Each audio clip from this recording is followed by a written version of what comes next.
Well, welcome to the first fake podcast that we've ever done. Yeah. So that's good. So fun. I'm Jake. You're Mel. Billy. Doug. Whoop, whoop. We're all here. That's good. Why'd you have to leave early yesterday? What happened? Oh, little scheduling mishap. Yeah. Actually, you know Kevin from Macerich, who has been there forever. Yeah. Retired. That's and so cool. they were throwing a retirement party for him, and all the execs were coming, so Beck had to go to it. They built him. This is pretty awesome. He had 39 years at Macerich, so he's a huge Cowboys fan. They got him a custom Cowboys jersey, number 39. But they made him a huge plaque for 39 years of service, and they're putting it in the mall. That's pretty cool. Like so that That's he cool. like has like a place to go and send people to take a look at it for his service. That's pretty She cool. like Cool. just found out yesterday he was retiring. No, that was like when the party was announced. Yeah. Yeah. And Doug didn't tell her that he had to go to work. Oh, no, that's not exactly right. But you know, it's always a little. Yeah. That's good. communication is What I've key. learned about Doug in the last 24 hours is don't trust what he hears. You know? Yeah. I don't know. Doug and I heard Don't the same trust what thing. he says. Yeah, that's not really a fair assessment, but it's all right. To me, 2 shirts means different than 2 outfit changes, but that's 2 all right. shirt changes. Yeah. Just because you decided to stop listening doesn't mean I didn't Yeah. say it. Yeah. So, Yeah. 2 shirt changes. so Billy, you walked 5 miles every day? Typically, yeah, between 4 to 5. Yeah. I decided, because last year I said I was going to run a mile every day, and I did for like 70. Then I hurt my foot, that sucks. But I decided I'm going to walk or run a mile every day this year. But I've started at least, 365 miles in the year. Okay. So because I just started this February 2nd, so now I have to make up 30 days. But I don't know. Is that okay? Can I walk? It's 30. It's more than 30 days. January has 31 alone. Well, and if you miss the first, 33 days. You have a marathon to make up. Yeah, but I did like 1.5 yesterday. I did 2 today, so I'm catching up. You're on your Yeah, I'll be good. goal. And I'll once I get rolling, I'll be good. I'm just gonna walk for like the first probably 30. I somehow missed my foot appointment this week, so I'm gonna go to the doctor and see if they haven't read the MRI yet, so I don't know if there's like a tear or anything. But once I get the green light, he wants me to do a little rehab. I'm gonna start jogging. good. Yeah, I was talking to Jake yesterday, and he said, "Oh, I have to go to the foot doctor today." And I was like, "Oh, okay." And then I see him scrolling through his calendar looking for his appointment, and I'm like, "This dude has no idea when he's supposed No, to be." I'm really good at putting things on my calendar, and that was not on there. It was actually Tuesday, and Missed it. I had to reschedule when we got all the snow, and then I didn't put it on my calendar. So they're gonna probably What's charge You me. know, AI will do that for you, though, just so you know. Ooh, Yeah, well. Just AI. Just AI in Just general. AI normal. That's right. Yeah. That's fine.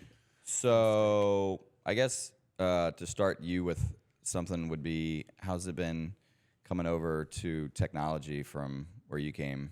Oh, amazing. Yeah. Yeah. Especially for someone like me who likes to learn everything, and especially coming from a place where I had 0 starting point frame of reference.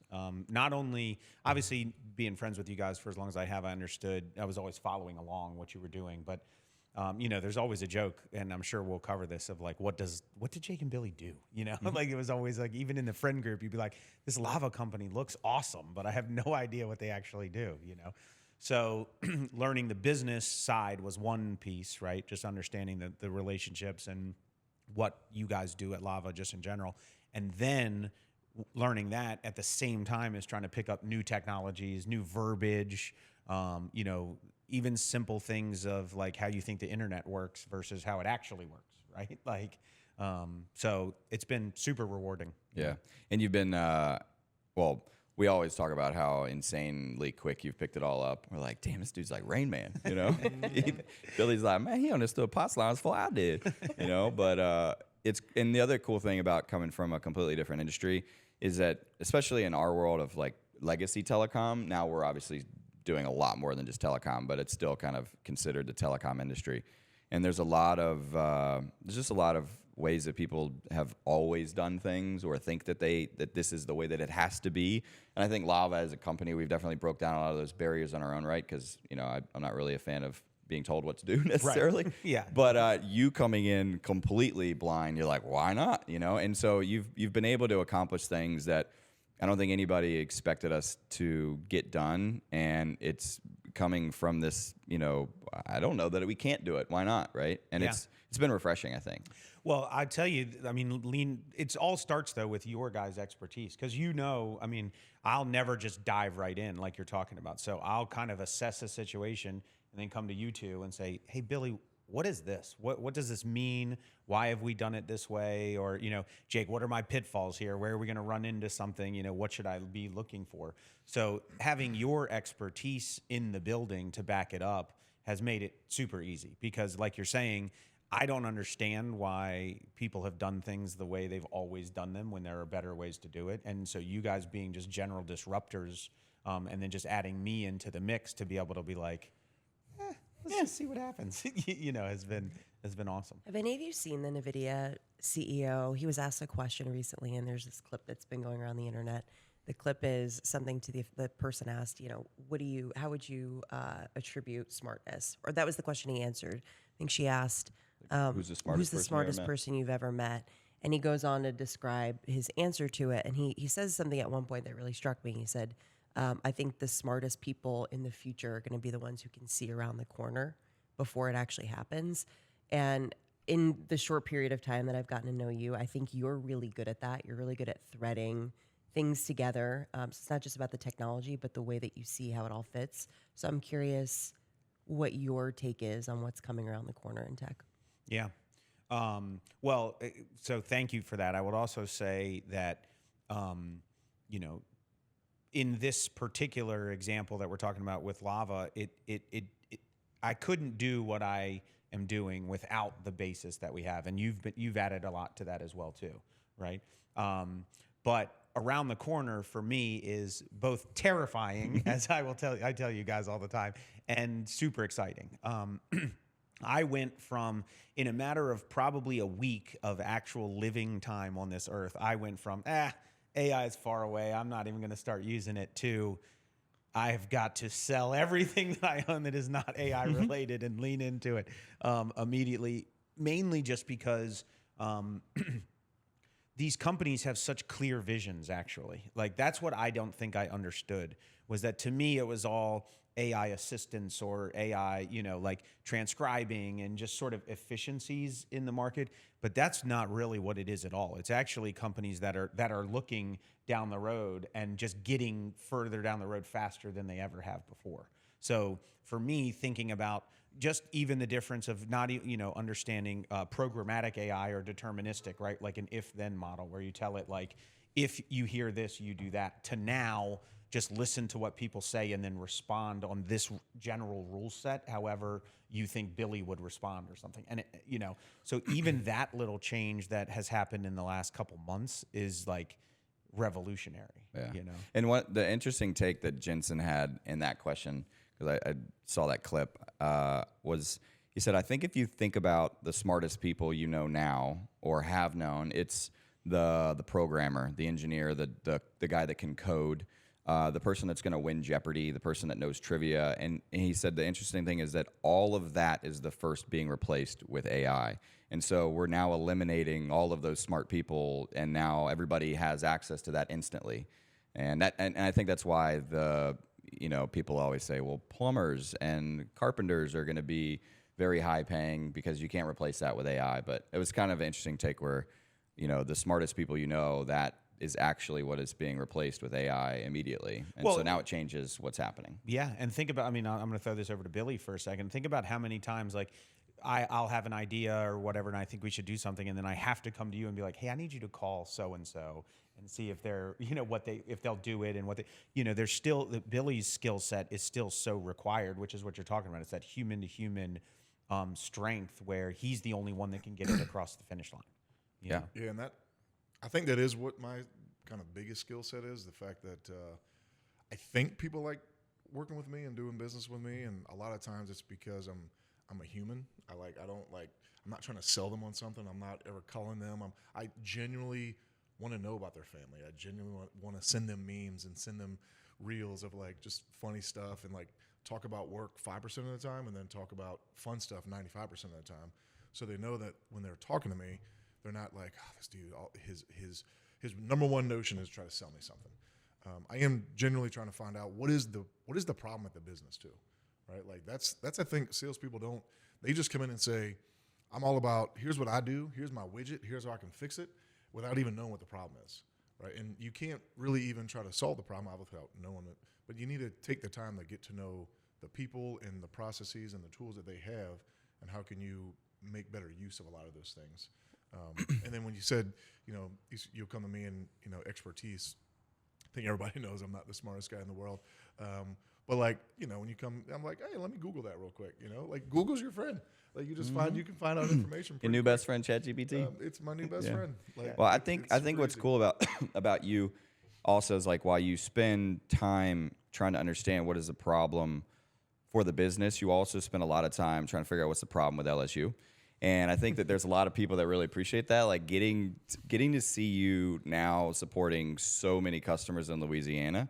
And you get on these calls and they're 45 minutes in and they're just like, yo, we on that lane train, dog. Like they're not even, we've got, engineers that are sitting here waiting to talk about security and they're over here talking about football strategy. And so you definitely, I get exhausted talking that long with customers about things that aren't work related, but you can just roll, and it's a skill. I've never once gotten an IM message or a Teams message from you that said I'm out. When Jake will send that 2 minutes into a meeting. Yeah. If it's And if they start talking about hockey, I'm like, oh my god. Well, we do a spouse dinner, as y'all know, whenever we hire any new people in the company. And so we'll bring Billy and I's wives and, our employee and anybody important or just themselves. And it's cool to get them to, like, know the family and know, like, it's for our wives. We're going to be talking about these people that are always at the office. And if they don't know who they are, then they feel like, they've got no idea what's going on, and vice versa. I think it gives our employees a glimpse into who we are as people. And, like, family is very important at Lava.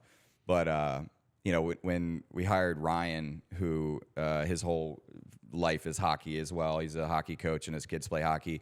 And Holly and Billy and their kids, two of their kids play hockey, and so they live in an ice rink. And this spouse dinner, it was honestly nice because it was the first time that my wife and I had been on a date by ourselves in a really long time because they just talked about hockey like to each other, and Danny and I were like, so, what should we do this weekend? It was funny, but yeah, getting Billy talking about things he's passionate about, hockey or football or LSU or whatever, or his family. I think it just makes us human, and I think that's one of the biggest pieces of why people like CDW had this big thing on their wall of people do business with people they like, and I think that's definitely part of Lava and why people choose to do business with us. I think one, they either know us and they like who we are and they like us, or they see us from the outside and they're like, I want to get into that club because that looks like a really fun place to be, What do you like talking about the most right now? Like, what lights you up? I think I don't know. This is obviously the first time I've ever built a company, and it's very exciting to me to build a company and to try different things and to win and fail, and learning a lot about myself with managing human beings and just managing a business. So I'm very interested in chatting outside of like my day-to-day work, but talking. I have a lot of friends that are entrepreneurs and own companies, and I love asking them what are they doing for marketing strategies or getting new business or referring business. So I just love the intricacies of building a company, and so that's very exciting. Just out of the gate, but at Lava, right now trying to tie extreme value for a client around everything that we do, like becoming a source of education, not necessarily somebody trying to sell something, but trying to continuously help clients. And I think that we've evolved as a business to offer services that allow a customer to consume all of our expertise without us necessarily needing to sell them a product, because we have so many relationships with vendors and so much data available to us that we can provide to our customers that they literally have no idea that they can do this. Like some of the negotiations that Doug or myself or Billy have been involved in the last 6 months, customers are like, you can do that? Like kind of like what we were just talking about. So being able to be a source of education and support for our clients, I think is very exciting. And then, obviously all the cool stuff with AI and specifically around customer experience and CX, and the advancements there is insane, and it's really cool and nerdy, and I can't wait until it's like actually fully consumable, because right now I think we all use LLMs and chat things, but I think we've seen what's possible with assistants and things just automagically, a Billy word, just happening, and I'm really excited for that. You know.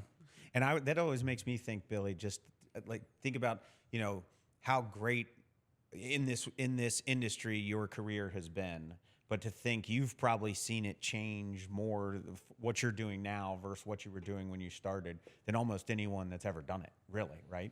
Yeah, I mean, I'm not that old, but Sure about that? My kids definitely think I'm old. When I talk to them about floppy disks and CDs, and they're like, "What? What are you talking about?" Right? Even an iPod, they're like, that doesn't make any sense.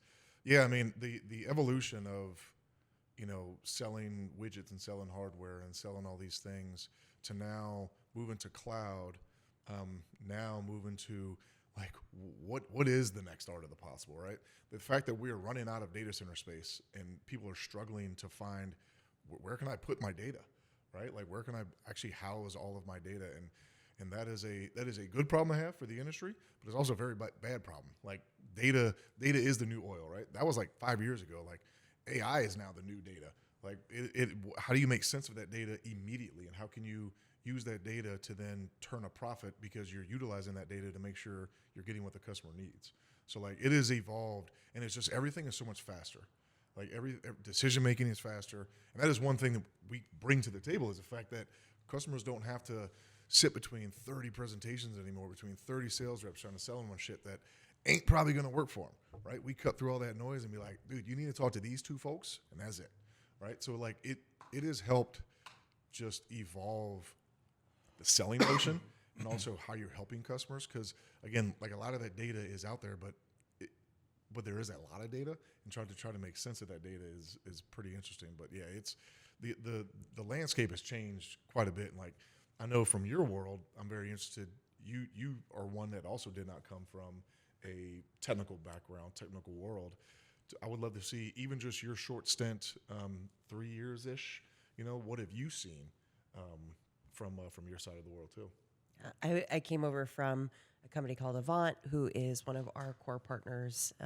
They're a technology services distributor, and I spent a couple years there before hopping over to Lava. And one of the things that I did there was write speeches for the CEO and the president, Ian and Drew. And for Drew, we wrote a speech for him this past year called 2035, and we were trying to predict what the world looked like in 10 years. And I think the thing that has surprised me the most, even somebody who really likes to think about the future, is there's never been a time where I think the future has been harder to predict. And a lot of that is because the learning curve for the new technology is unlike anything we've ever seen before. It isn't zeros and ones. It's not predictive modeling anymore. It's modeling that learns on itself. And it's really hard to predict how something does that when that's never happened before. So it's exciting to think about the future and how to predict the future. But I always come back to, like, if I had to make a bet, the question I wanted to ask the three of you is, like, if you had to make a bet on the future, what would it be? If I had to make a bet on the future, it's that the things that are evergreen, the stuff that is very human, is going to be more and more important. I don't know if this is true or not. Maybe this is just like a pipe dream, but I love bookstores. And I think there was a time there where we were all a little worried, like, is no one ever going to read print books again? And I just recently did about a month-long road trip around the country. And just, I don't know if I was just paying attention or what, but I found so many small local bookstores that were fairly new. And I just thought to myself, I think we'll see more of this, where people are just craving like physical, tactile products. People are going to crave experiences where they pay a premium for somebody to literally lock their phone in a box while they actually spend time on vacation with their family and their friends. And so that would be my big bet on the future, not technology at all, but the way that technology makes us really crave being human. It's like the old people used to be so excited when they got an email, and now they get a million, and now they get excited when they get a letter. Yes. Kind of the same thing. Yeah. What's your big bet? Ooh, I don't know about that. I know that my kids are going to beg me to get one of those Neo robots in my house. I showed them once, and at least once a week, they're like, Daddy, when are we getting a robot? I'm like, chill, bro. We ain't getting no robot. Like, I don't know, but my big bet is that hopefully one day I don't ever have to do dishes again. That's a dream of mine. Dishes might be the bane of my existence. Problem is, what Jake's not considering is that he's going to go to like liquid IV food or something, right? Yeah. He's not even going to eat food. Yeah. I don't understand how to get away from the dishes. What are not the stainless steel? Those the nice things you cook with that you can't wash. Cast iron? Cast iron. I'm like, bro, why you can't wash cast iron, dude? You can It's wash so them. annoying. You don't need Like, to wash them. But you supposed to like. I don't understand how you got nasty cruds on there, and then you're like, just leave it. It's good for the next tasting. I'm like, no. Of literally anything we say, this is the clip. This is Yeah, the part Billy's that's like, gonna go viral. Billy's like, I know we got to get rid of cast irons, that's for sure. He's like, we got to get some pans we can wash up in here. Yeah, You know? wash Cast this iron thing. is Billy's It's bookstore. nasty. Yeah, well, yeah. Billy, she heard, the future of AI 2035, and the whole time Billy's over here going like, why can't I wash my pan? Oh man, that's awesome. I actually because you came from more of the distribution side, so this is your first stint on. Now you've had your own agency from a marketing perspective, so you've built a business and supported clients. But I'm curious, what led you to Lava, and why this piqued your curiosity enough to come over here and do this. Honestly, I grew up an only child, and I was like, it looks like I'm gonna have 3 really annoying brothers if I go over Well, there. that's true. Might as well go do that. I didn't know anything about our channel model, this way of buying technology in an indirect way. And when I started to really understand how that model worked, I was like, okay, so the problem is really a marketing problem, because if really any business, but particularly mid-market and enterprise businesses understood that you could purchase technology this way, you literally wouldn't want to buy it any other way. Like it doesn't make any sense to buy direct technology in my opinion, because it's just too complex. There are too much optionality. There's too much nuance in what one technology provider offers versus another, and it's really hard to discern the difference between the two. So I think that the general model for this thing that we call the channel is fascinating to me, and it's certainly something that I believe in. I think almost every company is going to want to purchase technology this way. But I really didn't understand this world, and I certainly didn't understand the trusted advisor business. And when I got to know more about that part of what we do, I started to get to build relationships with certain trusted advisors in the role that I was in at Avant. And of all those, I'll never forget the first time I met you a couple of years ago. I was giving a talk about marketing at our big annual conference, Special Forces, and I remember you coming up to me. I'll never forget it. It's crazy how some moments really stand out in your mind. You just came up and you were like, you gave me your business card, and you were like, hey, I really love everything you said, and I agree totally, and we're doing so many of those things already. We should chat. And I had talked to a bunch of people that day, but for whatever reason, that interaction with you really stuck out. That's I'm awesome. It's probably because your skin is so nice, and Yeah, I that's don't right. know how that happens with that. What's your skincare routine? Lotion? RBF. It's cool. Yeah, yeah. Maybe that does help. Don't actually. make frowns and don't smile. Maybe that does Just help. sit there. Actually, I don't know. It's funny that moment, which I also remember, it was really cool to see you presenting. She was doing a breakout session at Special Forces, and it was all about branding and marketing and doing things different and bold and all that stuff. And I was sitting next to our digital marketing manager and there's some other folks on our team, and we everything that Mel said, we were like, yes, yeah, we're doing that. Oh yeah, heck yeah. She was like, don't have a boring business card. Have a bold business card. I pulled out my business card. I was like, I have a bold business card. I was like, this chick is awesome. And I didn't know this, but Cam at our SKO this year, when Mel was introducing herself, Cam told everybody, reminded me that I guess when Mel was up there, I wrote in my notebook and slid it over to Cam that said she will work at Lava, which is pretty cool. And then Sarah also said that I went and told everybody else, I don't know who this is, but she needs to work at Lava. And, it's interesting how the world works. And, we didn't really talk for another year and saw you again at advisory board and a few other things, and have just kind of followed each other's journeys. And, there was some things that were opening up at Lava and some things that were changing in your life, and it just kind of the world all collided at the same time. We're like, hey, maybe this makes a whole lot of sense. And we're like, yeah, it does. And so we're super stoked to have you here because, as we were explaining yesterday, and with Doug joining as well, Billy and I would say are really good salespeople. Whether it be people management or pitching or explaining to customers what it is that we can do to add value.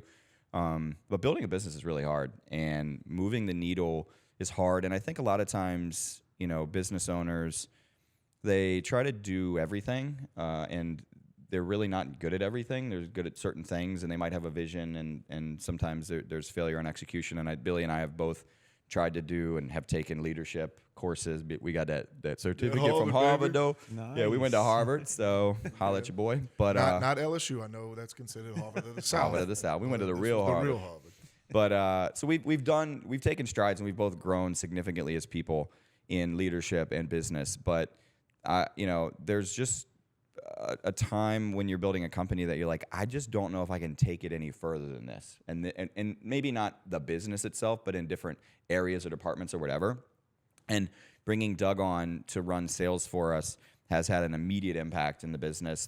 One, he's a golden retriever, but two, like, he's a good leader of people. He's extremely intelligent, and people are clinging to his expertise. And he's been able to bring that unbiased or whatever untainted view of our space and change how we're selling things to customers, and has already accelerated our sales motion, and I think is going to do huge things. And you coming in, Mel, with the background that you have in marketing and branding, which is something that we've leaned in on from the very beginning, but also strategy and helping us develop what that Lava operating system is, and to clean up all the other areas that are really awesome at Lava, but doesn't have the strategy to tie it all together really well. And so super excited to have you all here to lead this company and to help take it to the next level, because it's just gotten to the point where Billy and I are like, I want to do these 2 or 3 things, and I want to go focus on some new verticals that we're going after and help develop our services, but I can't also continue to run the marketing department and operations, and Billy can't manage every deal and work with customers. So it's going to be a really awesome next 5, 10, 20 years of rapid growth and acceleration. So, well, you guys did the hardest part, which is the thing that they say most businesses fail 2, 3, 5 years or whatever. Like being able to start your own business and go out and win deals and bring in money into the things into the organization so it can survive. That's truly the hardest thing to do. And you guys never had any problem doing that, right? Mm-hmm. The problem is trying to figure out how quickly do you expand. Hey, we're making enough money that I can hire this person, or I can bring on this person. Then are you hiring the right person? And all of a sudden those problems, as you bring more and more revenue in, because you guys both are just wonderful human beings, you're like, I need to share this with someone, right? I need other people to come and enjoy this ride with me. But you get to a point where you're like, okay, wait a second. Now do we have too many people? Or, we don't want to go the other way, right? And it's like, so that's, I would tell you, one of the things following along your, just from a friend over the last really 15 years of your careers in just regular VAR world into Lava, just watching you guys sort of get to a point and coming in and talking to you and listening to the things that you're saying. It's like you don't have a business problem at all. There's not a lack of business at all. It's just hey, we need to put some gasoline on this fire really quickly. We just need to know where to pour the gasoline. Mm-hmm. And I think, I've always been super wanting to ask this question to you, Billy. So since we're here, I'll do it now just without even warning you. But I've always been super impressed with your ability to stay focused on the goal of bringing revenue in, which I think one of the most underrated things that's done for this organization is it's allowed Jake to build the brand of Lava, right? And not as much have to worry about the dollars and cents coming in, because he knew that you had that under control. So I've always been super just wondering, like, for you from the beginning, was that an agreed upon partnership, or did that just flush out naturally because you guys were doing so well? It was like, hey, Jake, keep the brand going. Like, had you talked about the brand when you got started, or no? Well, not a lot of people know. Excuse me. I have a degree in marketing. And I'm probably the best marketer ever. I just let Jake kind of handle that part. No, but one of the main reasons, and we'll talk a little bit about our partnership here as well, but one of the things that made us think this was a great business to get into was the fact that he knew what he was doing, and I had the customer relationships. Like, when he said earlier that, you understood what a POTS line is before me. I still kind of know what a POTS line is, but I'm like, it's like your old house phone, right? Like that's kind of what it is. But the beautiful thing was I was able to bring all the relationships that I had cultivated over the last 15, 16 years, bring that into Lava, so much so that we had my man Ethan Harris wanted to be the first Lava client. Right, so we're like, what can we buy? And it happened to be a POTS line. I was like, I still don't know what it is, but it was $14.79, which it still should be. So stop paying $60 for POTS line, guys. But it was just like he had this brain of being able to help create the Lava brand, create the story, all that fun stuff. And I was able to just bring all the people to the table and say, and then now I've been able to hear his story and hear his pitch so many times. I feel like I'm not as good because I do think if anybody has not seen his pitch at Avant, you need to go see it. It's the best ever. But like I think that has allowed us to do the things that we're really good at. He is really good at that storytelling, figuring out where the next thing that Lava is going to do, how is Lava going to be approaching that. And with me, it's just making sure our customers understand what we are going to be doing and how we're shifting and moving is going to better them and help them.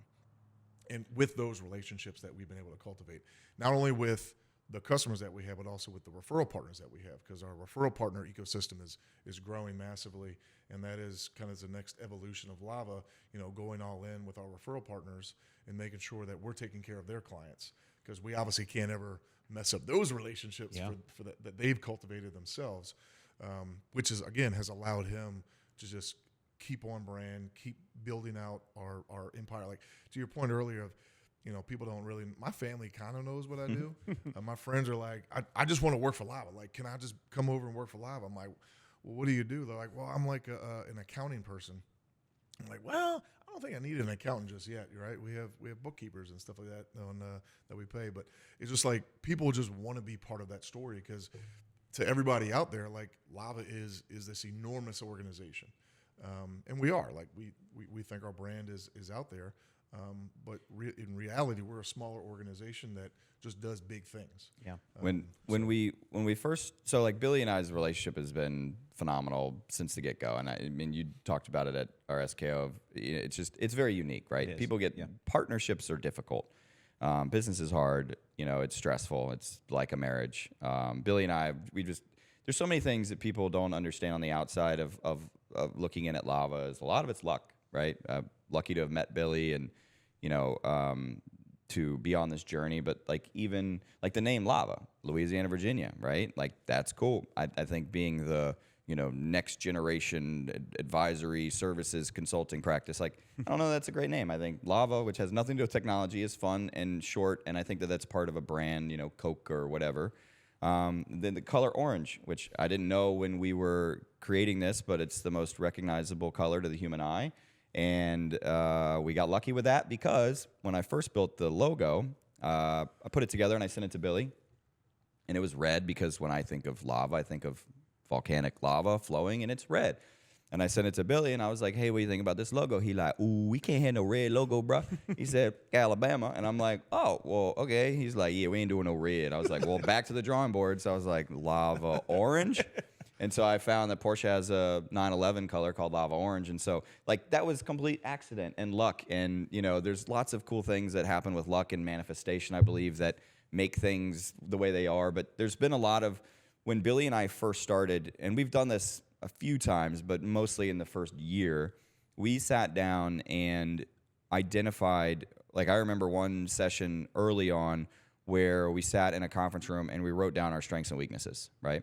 And immediately, like I am terrible at what I would consider account management, which is, I mean, if you've seen my inbox, I got as many emails as it'll let me collect until I got to delete them, right? Like I don't want to be responsible for the continuous follow-up of things. I am a creative thinker. I'm a storyteller, but you don't want me to be, trying to manage a project through and through. I will get the project going, and then I'm out. And Billy is probably the best in the world at helping a customer see a project from the beginning till the end, right? I think that's why customers really love Billy and all that he does, because he is so good at managing those relationships and the project, and he's really good at Like if there's something going wrong, I'm terrified. I'm like, I'm out. Delete. Bye. I'll never talk to you again. You know, Billy is so good at, you know, what do you always say, Billy?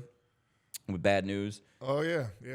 Bad news gets worse with age. Like, if you have a problem, fix it now, because in 30 days, if you knew about the problem and then you had those 30 days to help the customer fix the problem, and then those 30 days went by, your customer's like, bro, that's 30 days that we could have had a problem fixed. And just, it is bad news. Rip the Band-Aid off. Yeah. Just tell them the bad news and get it done. So, you know, it's weird how our skill set is perfectly aligned, right? Like, despite Billy's marketing degree from Harvard to the South, you know, I think marketing was a lot different in the 80s. And, and so I've grown up in this new school, and I don't have a degree in marketing. I don't even have a degree. But I've been a student of brand, and like everything. I just notice all the little cool things, and it's been a dream to try to build something, right? Yeah. And so it's just been magical. I don't know how to explain it. It's luck. It's hard work, right? We obviously are smart and know what we're doing, but the partnership we've just fallen into place, and it's been a beautiful thing to be a part of. Yeah, I mean, it's the culture in the company is unlike, you know, anywhere I've seen, really. And that starts at the top, right? I do think it probably would be important if we go really quickly and just say at a high level what Lava actually does for the people who don't know. And I think Mel actually kind of distilled it in a way that I think would make sense to people in terms of understanding that when you're trying to purchase technology of any kind, especially the stuff that's developing rapidly, you know, we see stuff before the market does, and, you know, even that, trying to get your head around it. But understanding that that there's really old models to buy technology, and this was, I think, was the gap that I was missing following your career, was like, well, why wouldn't you call Zoom if you wanted Zoom, right? Like, or if you're looking between Zoom and Teams, why wouldn't you be talking to them directly? So maybe just for a quick second, just say like when did you realize that A, customers needed this service, and then B, like, how have you guys even seen that service change a little bit, right? I think I'll start on that. I think historically, most technology has been purchased through some sort of a reseller, right? And they're called VARs, value-added reseller. So almost all big manufacturers of technology, Cisco, Dell, HP, you know, Lenovo, has been bought through some sort of a reseller. So it's the big VAR space. And for the most part, customers have built and managed their own infrastructure and data centers. So they've had their phone system literally in a server closet, and their own servers and their own storage. And so our space that we live in now was originally just telecom. The AT&T and those folks said, hey, if EMC and Cisco and HP can build massive channel programs and have like 90% of their revenue coming through this channel where folks like Billy have a relationship, why can't we create that?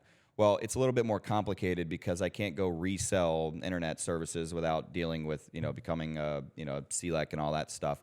And nobody wants to do that. So they created sort of a back-end channel where if we bring in business, they'll pay us a commission on the back end in return for that. So that was kind of happening at the same time as this VAR thing was going on. And let me stop you there real quick and just make an observation that, again, was new to me, was you don't realize that when that happened, that also created a lot of really bad behaviors and sort of scummy kind of companies in this world that were slinging circuits, if you will, circuit slingers, right?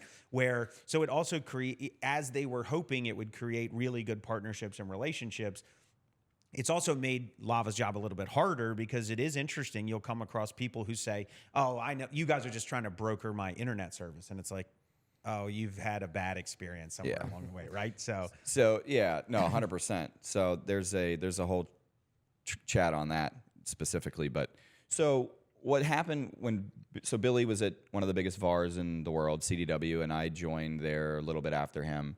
And around that time, what was happening was the virtualization of servers. And I remember calling CIOs and my clients, and I'm like, hey, you going to virtualize that server? And they're like, over my dead body, am I going to virtualize a server? And we're like, well, that guy's not going to be around very long, right?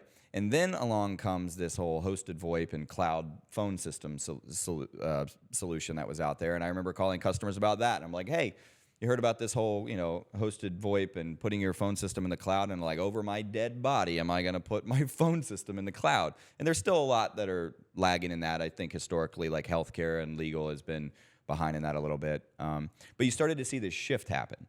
And then, cloud comes along and other people's compute and the big hyperscalers. And so what started happening is that people owned and managed all of their own infrastructure. And they started to leverage cloud and other people's services, hosted solutions. And so they started buying and consuming things as a service. And what this did is that, one, created very poor behavior in the VAR world because they're still frantically trying to sell somebody hardware to make a dollar. And the customers are like, I don't really want to buy all this infrastructure. I want to move to consume it as a service. And just by luck, that happens to be around the same time that Billy and I were making some changes from CDW when we went over to another VAR called E+. And I sat down with a CTO and I was like, hey, how do I sell these things that are beyond the edge, if you will, that a customer can consume as a service? And they're like, we don't really do that.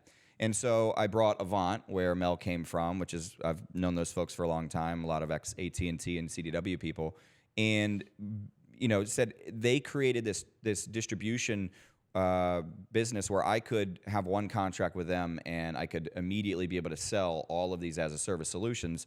And it's been this journey of the last 5 to 10 years where customers have moved almost all of their procurement beyond the edge and are now consuming things as a service. So what started with legacy telecom is now SD-WAN and cloud and MSSP and managed services and SOC and expense management and customer experience and CCaaS, and it's this beautiful thing. But the last piece of the puzzle is that customers, now that they're buying things directly from the service providers, they're confused sometimes about leveraging an expert still. They're like, I'm going to call Zoom directly. And I think that that's the last missing piece, which Mel was explaining, is that there's so many different options and companies out there. And clients have traditionally always had a partner like a VAR or an advisor or a consultant to help them pick which one makes sense. And now that they're buying directly on their own, there's a gap in value being delivered to them where they can have some expertise supporting that. And that's where we come in and we help a customer if they're looking at the 20 or 30 different contact center as a service platforms. We have all the data and information about them to help a customer make an educated decision. And we also provide tremendous cost savings and optimization because, unfortunately, when the procurement department, who's always bought through a VAR and is now, I'm going directly to these guys, when they just go directly to a Zoom or a Verizon or an AT&T, not to pick on anyone in particular, just names people know, if we're not involved, the vendor is probably going to take advantage of the client. They're going to get as much out of them as they can from a margin perspective. And I think a lot of times customers don't realize when they go to buy Verizon or AT&T, you can negotiate that, right? When we go buy internet at our house, we don't negotiate with the person on the other line. And I think customers have that same mentality. And so we come in, we help them make better decisions, but we also say, hey, I see that this same partner or this same vendor sold this same service to my other customer for 40% less than what they're quoting you right now. We can also get you a better deal. And then there's obviously all the post-sale implementation and stuff. But the whole way that things are being bought has changed from buying it and owning it and managing it on-prem to, hey, we make pizzas or we make steel or whatever. I don't want to have a whole army of people managing servers. I want to consume it as a service, and there's a gap, and that's the gap that we fill. Well, yeah, and so, yeah, perfectly well said. And Billy, add on to that, if you wouldn't mind, of taking what used to be the world of a VAR getting a single deal registration, right, with one vent provider and trying to cram it down your throat, and then you end up with a bunch of individually represented companies and VARs that are adding what is like cost plus, right? Yeah, you can. So let's say I am trying to sell you Cisco from a switching perspective, but the customer's like, man, that Aruba looks pretty cool, or that Arista looks pretty awesome. I'm like, well, I'm already in bed with Cisco, so now you got to call my competitor to then represent my competition, even though I can sell Arista or Aruba or whatever, right? And the world that we live in, you can multi-reg, but essentially it is allowing me, and it's some customers are like, well, how, what's the advantages of going with AT&T? Are they going to pay you more money? Like, these people pay us within like maybe 0.25%, right, the same exact. So that allows us to be very unbiased, because we're not going to make more money if you go Zoom over Ring Central over 8x8 or whoever out there, right? We are literally bringing the best partners to the table to solve a problem, and we can represent everybody. So again, you're only having to have one representative on your side, and which is also very different from where I lived before, of being on the same side as the client. Like before, I was against procurement because I'm trying to sell that Cisco at maybe 10% profit, and they're trying to obviously get it down as much as possible. Well, for me, I'm on the side of the customer saying, hey, I know what you should be paying for this Ring Central. I know what you should be paying for that 1 gig internet circuit. And here's the market analysis that we've done and can prove it to you because we've done it for other clients. Yeah. So it's like it's just a very different kind of motion. And for me, it feels a lot better to be on the same side as a client because I'm trying to whittle them down just as much as the procurement team and just as much as the CFO is and the CTO is. Yeah. So it's just a very different kind of motion and kind of playbook, if you will. Yeah. But for us, it just makes us feel like we can sleep at night better because Yeah. we're literally on the same side as the client. I mean, every single project. It's Yeah, voice to everything. that's one of the things that I noticed. And before you jump in, Jake, I want to ask Mel a question too. But one of the things that I noticed was in the old model, it definitely felt like you were talking your customer into your specific solution.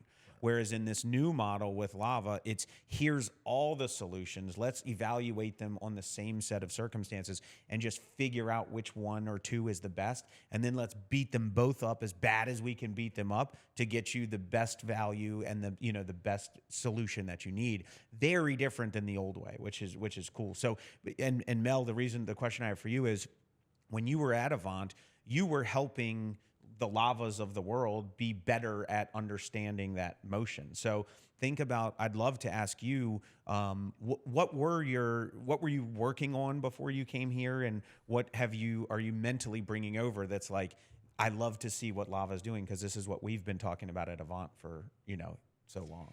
Yeah, it's interesting because I feel like our sales team internally at Avant was very focused on supporting the trusted advisor. And in some ways, it's a little bit more of like an account management kind of relationship because when you're on that side, you're a couple layers removed from the actual deal.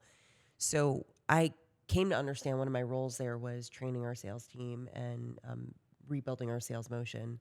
Sales motion meaning what is it that we do to best support our trusted advisors? So I was thinking about it from that lens, and even just in a week being here, I feel like I'm seeing things really differently already. In part because it just is a different experience when you're having a conversation with the CIO or a CISO, and they're telling you about their challenges, and you realize the enormity and the complexity of those challenges, and some of those things. Even though we're really close to the deal, it's hard for us to solve for those because they're internal challenges. It's getting to the right stakeholders. It's getting the right people in a room together. It's helping various different people at different time intervals understand the problem to be solved and getting them on the same page about that, which all comes before actually presenting them with what solutions we think they should buy to help solve a business problem. So I think that's become more real for me in the last just very short period of time. And what it's reminded me of is it really is the skill, like what Billy's really great at. Getting the right people in a room is half the battle. And then once you can do that, you are like a little bit of a therapist. You're kind of like trying to create a scenario where people understand each other better and you're brokering that exchange and that conversation. Yeah. Yeah. I saw that play out recently in something we helped a customer out with a really short-term turnaround where, like Billy said, a referral partner brought us an opportunity. It wasn't even an opportunity. It was hey, they came to us at the 1 yard line of a decision and they want to know which way they should go and if they're making the right choice financially, and that's a lot of trust, right? That's multiple levels of trust. It's the two providers that are being decided between, the company that's deciding between, the internal referral partner that does their checks and balances, and then bringing us in to sort of manage that whole thing. And what was super interesting was the different people you talk to in the organization. I was at the very beginning like, let's just make the right choice. Let's just look at the numbers. Let's just see what's going on and make the right choice. And then when you go to the support, like our back end stuff, like you're talking about, the providers and the Avants of the world in this example are saying, well, let's just make sure like we get you compensated for doing all this work. And I'm like, I don't care about that right now, right? Like that's what everybody else is worrying about apparently here. Like, let's just get the right solution for the right customer, and then we'll just build a relationship and go from there. But it is nice to have that support of like, hey, we do need to make sure that the vendors are treating the partners well too, right? Because we do want to be able to say like, this is a great company to work with. And so, you know, those partnerships are super impactful. Yeah. One thing I was thinking is it's obvious when you go and meet with a customer, and everything is on fire. You know, they've got 500 locations. They've got 100 invoices a month, 45 different internet providers, 3 different phone systems through M&A. They don't know where their bills are. Everything is on fire. And you go to look at a Lava customer that's been with us for years, and they've got maybe 1 or 2 network providers that's aggregating dual internet, running full SD-WAN. They have cloud-hosted voice or contact center that's optimized. They have a telecom expense management system, and everything is running like a smooth machine. There's always room for advancement. And you look at those companies, and you know, we get into these customers sometimes. They're like, "Your bills are insane." Like it's weird because I don't understand why someone would say no to our help. It's weird. It's like, all right, when you get in there, you either have someone in IT leadership that has ignored somebody like us trying to reach out to them and continues to buy from a VAR, or just completely just is not interested in partnerships, or it's a procurement department that is in the way, and we're not replacing procurement. We're helping procurement, and I think that the hardest part is educating folks on what we do, but then also educating folks and bringing them along to say, hey, the procurement process has changed significantly, and there's different ways to do things now. We're not telling you don't know what you're doing. We're telling you that we can help you with the new world, but it's crazy. Sometimes we'll go into a prospect, and we'll meet them, and they'll explain this beautiful network, and we're like, somebody like us, one of our friends out there, our competitors, if you will, our peers, has been here, right? And it's obvious. You're like, you're in a good spot. Yep. See you later. You know, you've done it. It's crazy the difference that having somebody like us working with a customer, the impact we can have on the business and the way they can move forward. It's more than us trying to sell something. You know, we can really make change in the organization, drive profitability, drive technology advancement, get CIOs and procurement leaders promoted. You know, it's like there's a lot we can work together on. Or just say, nah, I got it, and best of luck to you. Yeah, and that sort of ties back into another thing that I just mentioned earlier is if they've ever had an experience with sort of a bad version of Lava as well too, right? Somebody that came in and said they were going to save them a bunch of money and then just bid out their circuits and or take or take a percentage of the sales or something, which is unbelievable how companies still do that. You know, even the models, even referral partners of ours that used to have that model are changing totally into let's get on the same side of the table, right? Because even in that model, you run across that thing where it's like, well, I don't want to take it to Billy because I got to pay him 20% of all the money that he saves me, instead of being like, hey, am I making the right decision, right? Yeah. I know I trust Billy, and I know he's going to find me a bunch of savings, but if he does, I have to give some of those savings to him. Whereas like in our model, it's just like, no, Billy will just find you the savings. Well, that's why we created Awesome as a Service, essentially. I mean, it's been an evolution of what we do, where we're providing ongoing consulting services for our clients. And, you know, Billy, if you want to talk about the project we worked on with Ethan, that was kind of like, you know, we were able to help even though we weren't going to get paid. To your point, it's not always about getting paid. It's about doing right by the client. If you do right by the client, they're going to take care of you. You're going to earn the business. I'm not here to make every dollar I can on a deal. We're here to help a customer move something forward. And we got brought in with a CIO of ours who had a big contract, and we got kind of in the mix of it. And of course, we tried to be compensated, but that wasn't the importance, and we didn't get paid on it. And we still were able to help them. And that was like where we had that aha moment of like, how do we? Yeah, this makes sense. We can help you no matter what, you know? Yeah, I mean, he had just started, and this was a big voice contract, a UCAS contract that was coming up for renewal with one of the big providers out there. And he was like, dude, like, I don't know who's working with us, but can you work with me? I'm like, yes, absolutely. And so I was like, just send us what you got, what the renewal was. And the pricing that they were being charged was like, all right, obviously this was signed a few years ago, plus whoever was the partner didn't really try to help you negotiate great pricing. And they were growing rapidly. At that time, there were, let's call it 1,300 employees. Today, they're over almost 5,000. So we knew in our back of our minds was there in the next couple of years, they're going to be growing very rapidly. And so we did what our stewardship is to our clients. So not only did we help them negotiate with the current provider, but we brought in competition as well. Because that's what you have to do, right? Every time a project comes up or a renewal comes up, if you're not bringing competition to the table, you were leaving money on the table. We can talk about another customer here in a minute about who is so fixated on wanting to keep a certain technology that they're not even willing to talk to a competitor. I'm like, that's very good for that current provider because they're going to make as much money as they possibly can. But going back to this other CIO, he's like, look, we're trying to save as much money as we possibly can. And so at the end of the day, we were able to save him about $700,000 a year just by renegotiating and getting him in a right spot. So then basically he was able to double that count and pay what they were paying originally, right? And that, to us, that was the aha moment of, I could care less that we didn't get paid on that at all. Legitimately, we were so stoked that we were able to save him money, and then maybe he can leverage those dollars and work on another project that we can, which he did, work on another project that we can be a part of. But then it was like, how can we help impact other clients, right? And we do other things with Awesome as a Service, but that was our number one focus was how can we, in our portfolio, we know what you should be paying.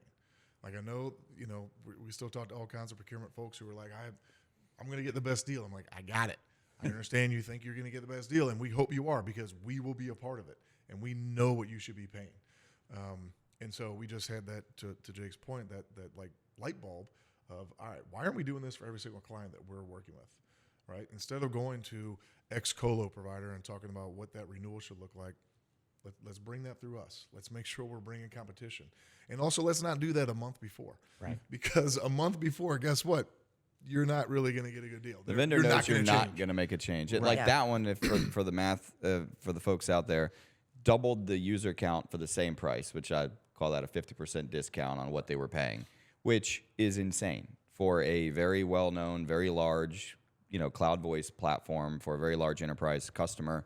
And it was because of the data we have, the partnership that we have with those companies, and bringing competition. A lot of times I think a procurement department might be like, well, if they're going to pay you, then I assume I'm going to pay more. No, if we're not involved, you're going to pay 3 times more than if we're involved just because of the data that we have. But, part of Awesome as a Service now, without getting into all of the details of it, is that if you're an Awesome as a Service client, any vendor in our portfolio, there's 350, 400 vendors now, we will assist, handle, and facilitate your contract renewal renegotiation with any of those vendors. We're going to see them in advance, and that is regardless if we're getting paid on it or not. And I think that was the big aha moment where I think a lot of the folks that are in our space or competitors or peers of ours that are, the only way they can get paid is to sell them something. And I think that creates poor behavior with a customer where you're constantly forcing them to make a change. And a lot of times in our space, unfortunately, it's very difficult to get paid on the incumbent provider, even if they're a vendor that you do business with all the time. Why? Because the vendor wants to keep all the money themselves. They want to keep the margin. And so that's fine. I don't care if you stay with the same provider. Our North Star is helping the customer achieve success. And so that's the breath of fresh air with our services for our clients, is that we're going to do right by you no matter what the paycheck looks like. We should talk about this for a minute too, because I think a big part of the focus of what we've been chatting about so far is how we save customers money. And that's really important. On a macro level, enterprise businesses tend to be very focused on saving money, especially when things feel uncertain, whether it's the economy or major shifts in technology, both of which are happening right now. Things feel shaky. So people tend to be a little bit more risk averse. But what I think will become more and more important over time is also that a lot of the customers that we work with don't always can't articulate the problems that they have, or if they do, they don't know how to articulate the solution that they're looking for, because some of this technology is so new. Or they don't even know that it exists. Right. So I think it's not just the cost savings piece. You know, like the simplest way that I put it when I try to explain to my friends and family what I do is like, you know, technology is really, really hard to buy. It's hard to buy for me as an individual. When I'm thinking, like, when I want a notes app, I obsessively search and, you know, look at 12 different notes apps to decide, like, I don't want to, you know, have to have a switching cost later if I use a notes app I don't like. That would be a pain. So just imagine that for a 10,000 person organization or a 50,000 person organization, what's at stake? We're talking about like hundreds of thousands of dollars a month, if not millions a month for one product, just one, and then how all those stack together. So I think it's more than just saving money, but I keep saying, like, for us, like, if you're a company and you want the best price, the best product, the best time to buy it, and the best way to integrate it, we're your people. Because it's not just about the cost savings piece; it's also about figuring out what you actually need and how to articulate that well. Well, and Jake, think about something that we have a few customers that are like this, where they're trying to solve an immediate problem on a network or something, right? They've been in some legacy contracts and they're getting ripped off by a provider, you know, and they want to solve that problem. And sure, that's an easy problem to solve, unless you're going to make other huge technology changes in the next 2 years, and we need to make sure your network can support those changes as well, right? And a lot of times with partners, they just hear the one thing that they want to accomplish and they see dollar signs, right? And we're going to go do this one thing. Whereas now that we have the Awesome as a Service, it's so much before we even would even consider taking an action step like that. It's, hey, I need a 2-year game plan, a 5-year game plan. Where do we think we're going to be? Because if we're going to move our voice system from on-prem, for instance, to a CCaaS or UCaaS, something in the cloud, like, we might need a different network. And we've seen that happen multiple times just in the last couple months, where people are wanting to extend legacy network contracts, get a discount. And it's like, but this isn't going to support this other team's initiative. So part of what I also love about what we're doing is getting all the relevant parties in the room talking to each other, because sometimes in these big organizations, it's also really fractured, right? Mm-hmm. The network people are just trying to keep things up and running and make sure there's no outages, and, you know, and make sure that they're not overpaying, sure. But the voice team is like looking to the future, and they're not even talking to each other, you know? Yeah, and I think you bring a good point of, like, the cost savings. We're not a cost savings company. We have partners that all they do is save money. We save money in our sleep for our clients. Like, we help you buy the right technology at the price that you should pay. And I think there's certain things that we do that is going to cost more money. Like, when customers are wanting to advance their contact centers and create a better user experience and to create a motion for their sales reps, the new contact center and the new tools and widgets is going to cost more than that old stuff. But a lot of the legacy things, like their network and internet and all that, the cost of internet has gotten cheaper since this recording started than the beginning of it, right? And so we see a lot of legacy overspend. And so a lot of what our motion is, and a little bit to your point, Doug, is we'll come in and we'll help the customer with advancing technology forward with whatever they're looking to do. And a lot of times we'll fund it by taking money from where they're really bloated. And so we save money, but we also help customers invest. We're not just cost savings. And a lot of times it is a little bit of a chicken and the egg. They're like, hey, I want to move to a new, you know, cloud-hosted voice platform, but my network isn't ready. And so we help the customer prioritize and strategize on how do we get the network ready to move to a new cloud-based contact center or voice platform or whatever. But it's interesting to see how we're able to help a customer achieve their goals while funding it out of the budget that they already have. So it's naturally cost savings, but that's not what we do. It's really more advancing technology. Yeah. Well, and to talk about like what's coming around the corner, what you were saying is, I had an issue with my preferred airline, and I got on their chat, and their chat feature is 10 times better than it ever has been. It's better today than it was yesterday. It always is. But it's still very deterministic. And basically, I missed a status by one flight or something, you know, and I just missed. It was totally my fault. I just misread it. So I go into the chat. I tell them what I want to accomplish, and I ask if there's an exception. And, you know, it reads it. It sends me links to articles about, like, here's how you get your status. Here's what you're going to need to do it or whatever. And then I have to say agent a couple times. And then I just repeat the thing. And the agent just says, oh, yeah, let me look up your account really quickly. And then they send me, like, an offer that's like, yes, here, you know, you've qualified for this thing. here, we'll upgrade you, what yada yada. And I thought to myself, oh, I've seen this handled by AI already many times, you know. Yeah. And they're like, can you give us feedback? And I was like, hey, your stuff is better than ever, but here's 5 vendors you should look at that can already do all of this instantly. You know, that's what I'm thinking. And it's like we also, I know we keep saying like we see technologies that other people don't see, but if you really want to understand art of the possible, we have the engineering support to talk about it, let alone just access to get some demos and stuff. It's like now when I interact with technology, I'm like, please have this one vendor thing that I love, and it's, you know, like, so that I can just do it instantly. Yeah. And so That's very on brand for you, by the It way. I is. can totally see him on the phone with someone at American Airlines who's like, hello, sir, how may I help you today? And you're like, well, I do have like 4 or 5 vendor recommendations for whoever's running your contacts. Let me be over clear. there. When I call American Airlines, they go, "What do you want?" So you should call me. yeah. Yeah. So it's such a breath of fresh air coming into this industry and just seeing like what's possible. And then being part of a team that really does care about who's on the other side of the table and getting on the same side, you know? Yeah, and we're being brought in this past holiday.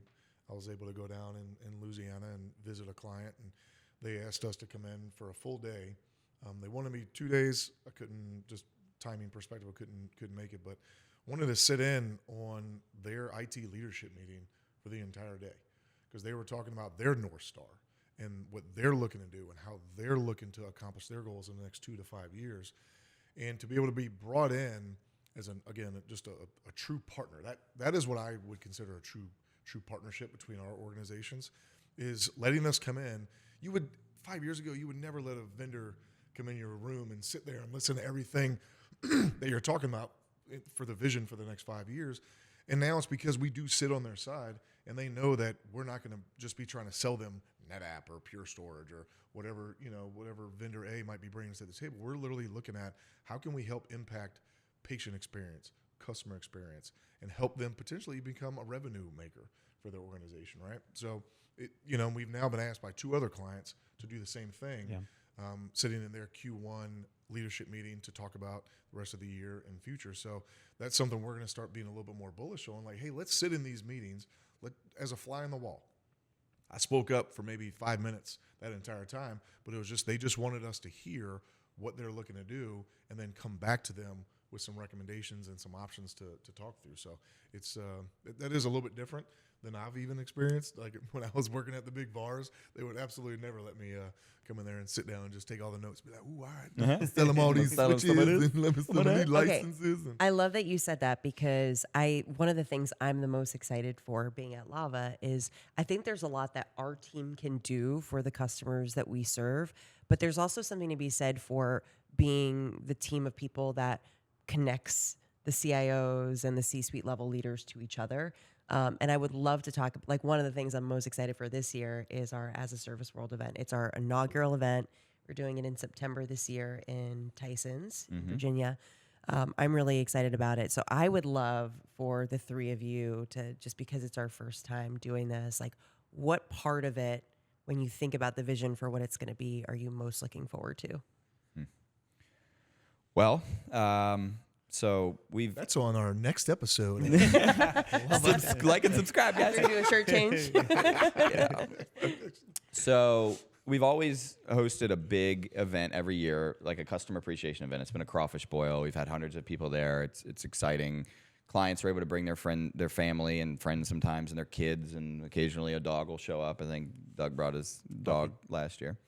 But it's really hard to, there's not a lot of ROI in that for us or the customer, right? It's cool to host folks. And because of all of the amazing things that we do and the shift that's taking place and all the things we've talked about and CX and way that you buy things, there hasn't been an event that brings all of that in one place. I think you can go to Dreamforce or Palo Alto's, whatever, or you can go to a VAR conference, but that's VAR stuff. There hasn't been, from my observation, an event or a conference or a summit or whatever you want to call it that brings the world of all the as-a-service platforms together for 1 or 2 days and really lays it all out there for a customer to understand. And so our vision for As a Service World is to do exactly that. So it's a one-day event where we're bringing all of the world leaders in contact center or CX as a service, UCaaS, cybersecurity,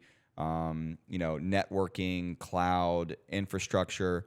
And we're going to put a lot of customers on the stage. We're going to put CIOs and CISOs. We're going to put leaders of procurement on the stage to have them share how they're procuring or what they're solving for today. And it's going to be a very customer-focused event with the intent of educating folks on what's new in the world. And it's super exciting. We've got, lots of exciting, awesome things to share. We've got really cool, breakouts and keynotes and a closing keynote speaker that's world renowned. It's a really exciting thing. But I pitched It's me. Doug, yeah. So the thing that I think I'm most excited about for the event is doing something I think is first of its kind for customers and really creating something that is going to be, multi-year lasting, beautiful. I'm excited to see our customers on stage and hear their stories and to create a networking experience for them. But there's so many things I'm excited about, but I don't know if you guys have something in particular. It's also not the Lava Summit. We don't want this to be another, hey, come in and listen to all the vendors who we're trying to sell to you, right? It's literally, let's just understand the landscape of how the world's changing and how you are procuring things differently and how is technology ever evolving. And then getting 200 CIOs and CISOs in the same room to have conversations with their peers, right? It's literally not us just trying to, and then, we're not trying to have, hey, let's get 10 breakout sessions with, go meet with these vendors and, have a 10-minute speed dating round. Like that's not what we're trying to solve for here. Right. What we're really trying to do is open it up to have the customer's voice be out there for everybody to hear, and then them being able to then go back to their teams and say, hey, here's what I just learned from this other CIO in our same industry. Here's how they solve for the same problem we're dealing with, and here's what they did to do that, right? And if they work with Lava, awesome. Yeah. That would be amazing. But let's just have all these folks come out there, learn about the as a service models out there, and there's going to be a time where it's not even vendors who are in our portfolio, right? We want this to be, and it is called As a Service World. This isn't the Lava portfolio of As a Service World. This is all the vendors out there who are as a service, and how are you impacting your clients? So that to me is like the coolest thing that we're doing, and what I'm so jazzed up about is that not only do I get to have my customers who I've known and love and getting to speak on stage and get to hear their stories and do all that, but also just have them in the room with their peers and just talk about, and this isn't just Northern Virginia. This is folks who are coming in from Louisiana, from California, from Michigan, and everywhere in between. So this is something that we think could be very large scale. And again, this is not like the Lava Summit. Yeah. It's way bigger and way more than that. Yeah, and two things come to mind for me. One of them, though, I hadn't thought about until Jake was talking about the crawfish boil, because you use the term ROI in there.